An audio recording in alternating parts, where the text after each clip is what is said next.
हमने इन लोगों की उसी तरह आजमाइश की है जिस तरह बाग वालों की आजमाइश की थी, जब उन्होंने कस्में खा खा कर कहा कि सुबह होते होते हम उसका मेवा तोड़ लेंगे, और इंशाअल्लाह ना कहा।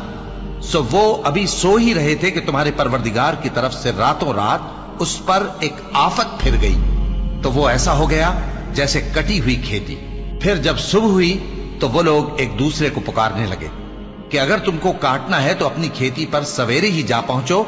सो वो चल पड़े और आपस में चुपके चुपके कहते जाते थे कि आज वहां तुम्हारे पास कोई फकीर ना आने पाए, और कोशिश के साथ सवेरे ही जा पहुंचे, गोया पैदावार पर कादिर हैं।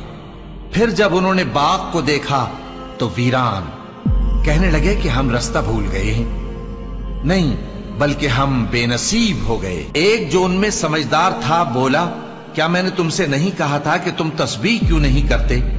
दूसरे कहने लगे कि हमारा परवरदिगार पाक है, बेशक हम ही कसूरवार थे। फिर लगे एक दूसरे की तरफ रुख करके मलामत करने, कहने लगे हाय शामत, हम ही हद से बढ़ गए थे। उम्मीद है कि हमारा परवरदिगार इसके बदले में हमें इससे बेहतर बाग इनायत करे।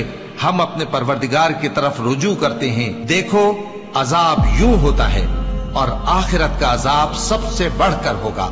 काश ये लोग जानते होते।